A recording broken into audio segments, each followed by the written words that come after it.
Factory का उनका rule है कि 3 माह ट्रेनिंग का पीरियड है उनका कि अंडर मैट्रिक हर बंदा इसमें अप्लाई कर सकता है, कोई ममानत नहीं है, कोई पाबंदी नहीं है। 3 से 5 लाख बेसिक सैलरी है। उसके अलावा बाद अगर ओवर टाइम, हर कंपनी का अपना अपना उसका बेसिक 3 से 5 लाख रुपया आपकी सैलरी है। सबसे ज्यादा ये गाड़ियों का काम है उधर में, क्योंकि गाड़ी उनकी किया, ये हंडाई उनकी शाज हो रही है, अपनी उनकी कंपनी। सबसे ज्यादा काम तकरीबन 80 से 90% आप कह सकते हैं कि गाड़ियों का काम है। अस्सलाम वालेकुम नाजरीन, पब्लिक मैटर्स पे खुश आमदीद। जैसा कि आप सबको मालूम है कि हाल ही में कोरिया जाने के लिए ओईसी ने जॉब्स का ऐलान किया था और बहुत से लाखों लोग इसमें अप्लाई करते हैं। पिछले साल तो रिकॉर्ड लोगों ने अप्लाई किया था, तकरीबन 25 लाख लोगों ने अप्लाई किया था। इस साल भी तकरीबन जो हालात जा रहे हैं पाकिस्तान के, उसमें लाखों लोग ही तो लाजमी अप्लाई करेंगे। जो जो लोग अप्लाई करते हैं वो जानना चाहते हैं कि वहाँ पे किस तरह के हालात पेश आते हैं, किस तरह का काम करते हैं। इसी इन्फॉर्मेशन पे आपके साथ हाजिर हैं। हमारे साथ मौजूद हैं कैसर गुजर साहब, जो तकरीबन एक हफ्ता पहले हम पाकिस्तान वापस आए हैं कोरिया से। तो इन्हीं से हम पूछेंगे वहाँ पे लोग कैसे जाते हैं, क्या काम करते हैं, कितनी इनकम होती है और वहाँ के लोग कैसे हैं, किस तरह की मुश्किलात पेश आती हैं। अस्सलाम वालेकुम कैसर भाई, क्या हाल है?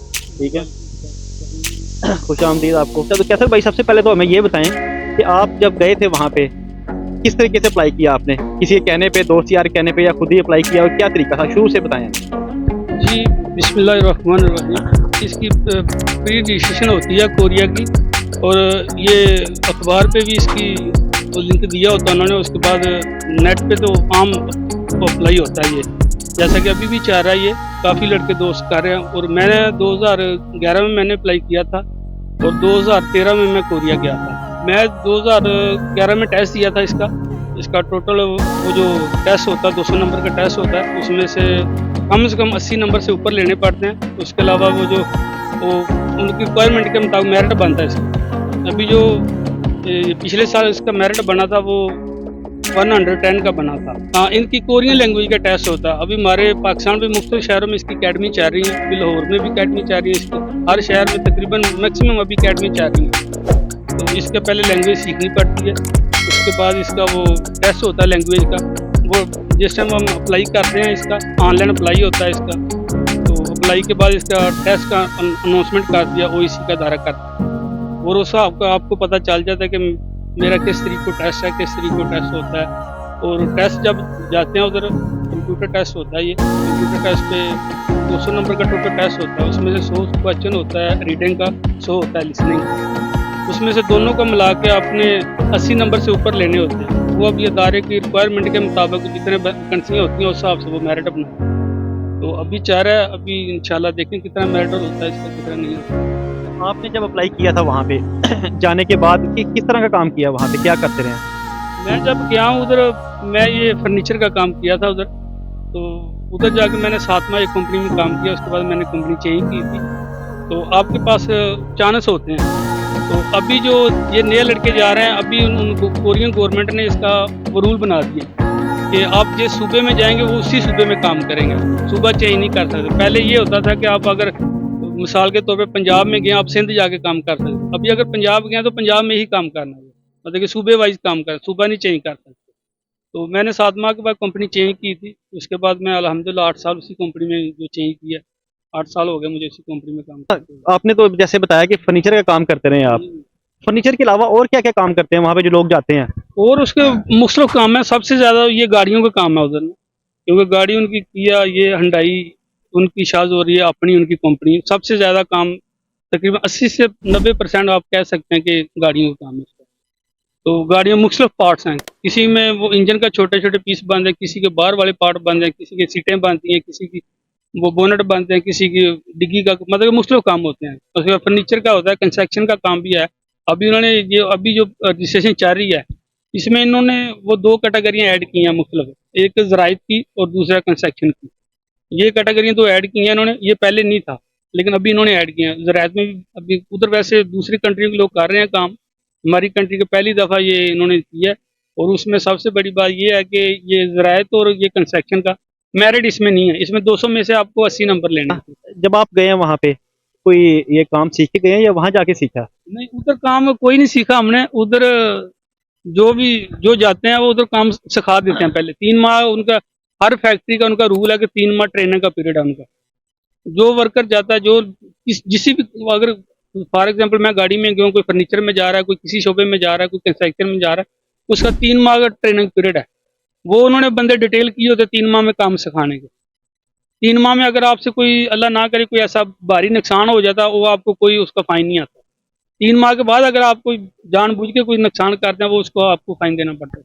यानी कोई ऐसा बंदा जिसके पास कोई स्किल नहीं है, कोई खास एजुकेशन भी नहीं है, वो भी अप्लाई कर सकता है? जी जी बिल्कुल। ये आप अगर किसी की कोई भी नहीं अंडर मैट्रिक रहता, कि अंडर मैट्रिक भी इसमें अप्लाई कर सकते हैं। पहले था 2008 से पहले पहले मैट्रिक मस्ट थी।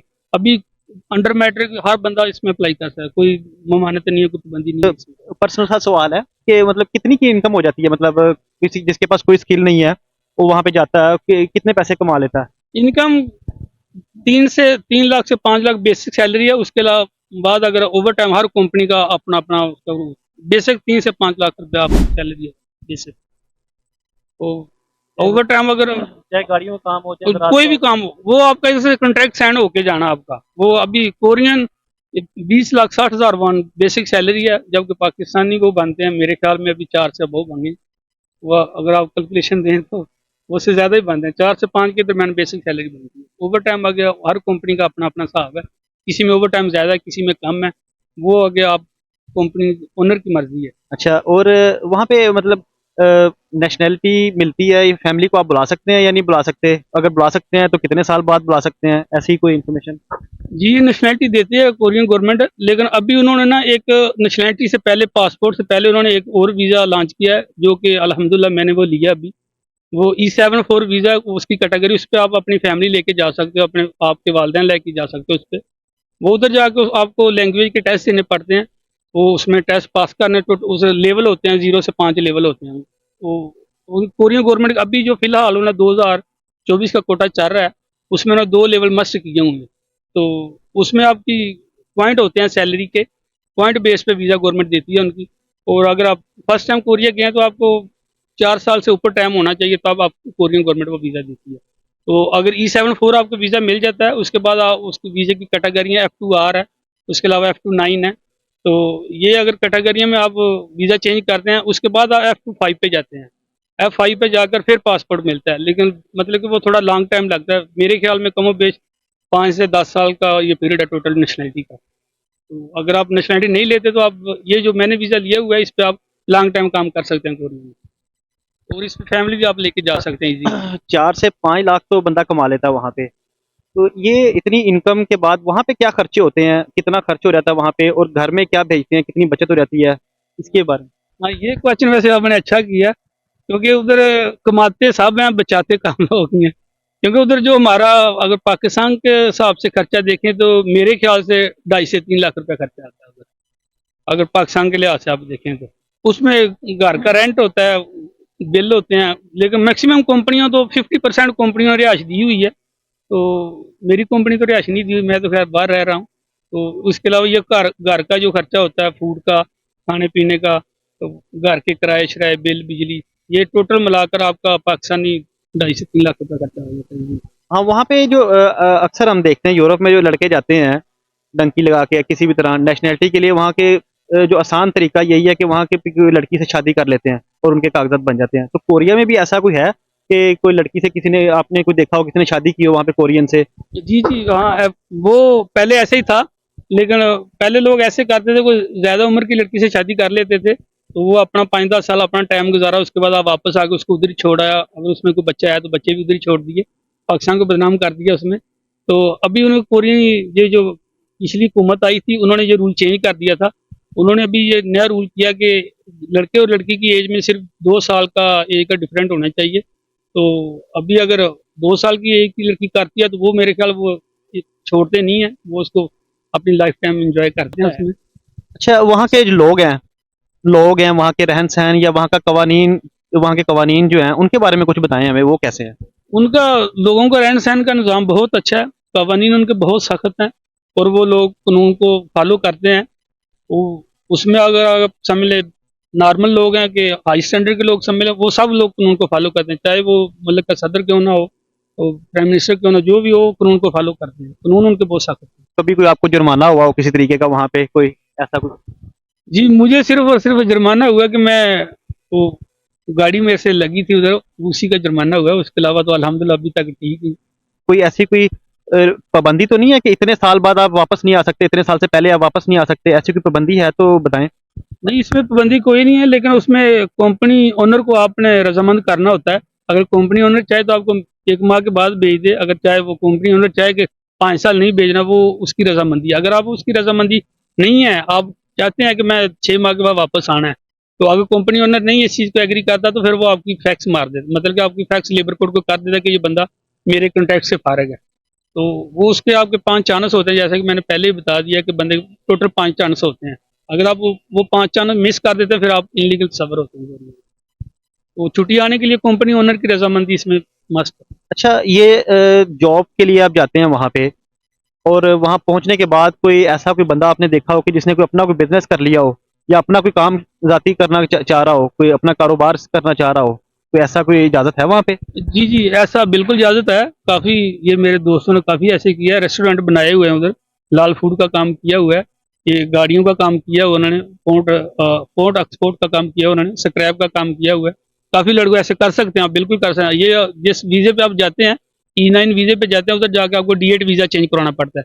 मतलब कि वो बिज़नेस वीज़ा का होता है, D8 वीज़ा, वो आपको कराना पड़ता है। उसके बाद आप कोई भी अपनी मर्ज़ी से काम कर सकते हो, कोरियन गवर्नमेंट की रिक्वायरमेंट के मुताबिक। अगर कोई डॉक्टर है, इंजीनियर है, और वो वहाँ जाना चाह रहा है, वो तो मुश्किल तो कोई नहीं है, वो कितनी अर्निंग कर लेगा अगर वहाँ चला जाए? जी, बिल्कुल, वो भी जा सकते हैं। वो कोरियन गवर्नमेंट की रिक्वायरमेंट के मुताबिक, जो उनकी वेबसाइट पे रिक्वायरमेंट है, उसके मुताबिक जा सकते हैं। और उनकी जो आपने बात की है सैलरी की, वो तो मेरे ख्याल में तो 50 से 60 लाख तक है उनकी सैलरी।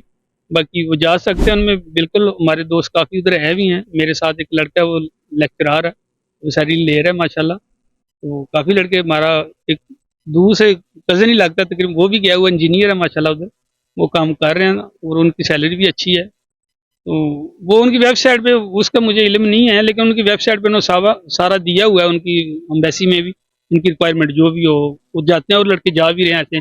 कुछ लड़के जो इधर स्टडी वीज़े से जाते हैं, उधर जाकर अपनी डिग्री मुकम्मल करते हैं, वो उधर ही अपनी जॉब ढूँढ लेते हैं। वो तकरीबन 20% आप कह सकते हैं कि जो स्टडी वीज़े पे जाते हो, 20% आप उनको जॉब मिल जाती है उधर, जो भी उनकी डिग्री होती है। अगर कोई डॉक्टर है, इंजीनियर है, कोई लेक्चरार है, या जो भी है, तो उनकी सैलरी माशाल्लाह बहुत अच्छी है। ये बताएं कि मतलब आज फर्ज करें अप्लाई किया है, और आज फाइनल डेट है, गुजर गई है, तो इसके बाद किस किस मरहले से गुजरना पड़ता है, और कितना टाइम लगेगा फाइनल, मतलब वहाँ पहुँचने में, यहाँ से लेके वहाँ तक पहुँचने में कितना टाइम लगेगा? इसमें अप्लाई करने से लेकर उसमें तो पहली बात तो 50-50 चांस होते हैं, नाम आने के बाद भी। तो अगर नाम आने के बाद वो असल रजिस्ट्रेशन होती है, उसका मेरे ख्याल में 1 माह टाइम होता है। असल रजिस्ट्रेशन के बाद फिर वो टेस्ट अनाउंसमेंट होती है। टेस्ट किसी का तो आ जाता है 1 माह में, किसी का वो तकरीबन 6 माह के। अभी जो इन्होंने पिछले साल से नया रूल पॉइंट सिस्टम लेके आई है कोरियन गवर्नमेंट, उसमें तो ये तकरीबन 1 साल टेस्ट चल रहा है। तो मेरे ख्याल में उनसा शुरू से लेके मुकम्मल जो टाइम है, वो साल डेढ़ मैक्सिमम इसके अंदर अंदर चला जाता है। लेकिन 50 से 60% आप कह सकते हैं कि आपको नाम आने के बाद कोरिया जा सकते हैं। 100% नहीं कह सकते आप इसको। अच्छा, आपको देख के एक सवाल मेरे ज़हन में आया अभी अभी, थोड़ी सी शरारती सा सवाल है कि माशाल्लाह आप हैंडसम भी हैं, कोई वहाँ लड़की नहीं फंसाई, या कोई खुद ही ब खुद ही कोई सेट हो गई हो? नहीं, वो ऐसा करना चाहे तो हो सकता सारा कुछ, लेकिन वो अल्लाह के शुक्र हमने वो इस चीज़ से थोड़ा सा ग्रेज किया है, क्योंकि उनके कोरियन गवर्नमेंट के रूल बहुत सख्त हैं इस मामले में। अगर तो वो लड़की रजामंद है आपके साथ रहने के लिए, तो फिर कुछ भी नहीं है। अगर आपके साथ वो रजामंद नहीं है, तो वो आपको डिपोर्ट कर सकते हैं कोरिया से। तो भाई ये बताएं कि वहाँ पे कंपनी कोई स्पेशल कोई अलाउंस देती हो कि आपकी अच्छी परफॉर्मेंस देख के, या कोई आपने कोई मजीद कोई स्किल सीख ली हो और उससे खुश हो के कोई स्पेशल अलाउंस मिलता हो आपका, इसके बारे में कुछ बताएं। जी, बिल्कुल, कंपनी ओनर देते हैं। इसमें कुछ कंपनियां तो वो मंथली भी साथ देती हैं एक्स्ट्रा बोनस। कुछ कंपनियां तो, हमारी कंपनी साल में एक्स्ट्रा 3 बोनस देती हैं, वो उसमें बेसिक सैलरी कह सकते हैं आप। तो उसके अलावा आपको सालाना एक सैलरी हर कंपनी, वो कॉन्ट्रैक्ट पे उनके होता है, जो कोरियन लैंग्वेज में उसको कहते हैं किजिगाम। वो अगर आप, लेकिन वो आपको साल के बाद नहीं मिलता। वो जब आप कंपनी छोड़ेंगे 2 साल के बाद, 3 साल के बाद, वो आपको इकट्ठा मिलेगा। मैक्सिमम कंपनियां, मेरे ख्याल में जो लड़के जाते हैं कंपनियां चेंज नहीं करते, वो उनको 5 साल के बाद ही मिलता है। वो अच्छी खासी रकम होती है।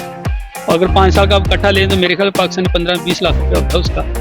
तो वो काफ़ी कंपनी ओनर अपनी मर्जी देता है। अगर आप मैं अच्छा काम कर रहा हूँ, अच्छी परफॉर्मेंस दे रहा हूँ कंपनी ओनर को, तो वो कंपनी ओनर की मर्जी है, वो कानून में नहीं है कोई भी ऐसी चीज़।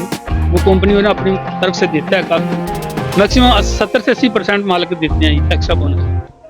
अच्छा, इस बोनस और सैलरी के अलावा और क्या सहूलतें वहाँ पे कंपनी की तरफ से मिलती हैं या गवर्नमेंट की तरफ से आपको मिलती हैं? कोरिया गवर्नमेंट की सहूलतें तकरीबन सेम ही है। कोरिया की रिहायशी पजीर है उनकी सेम ही है सब, लेकिन जो सहूलतें कंपनी ओनर की वो तो मेरे ख्याल 50% मेरे ख्याल में कंपनियां देती हैं रिहायश।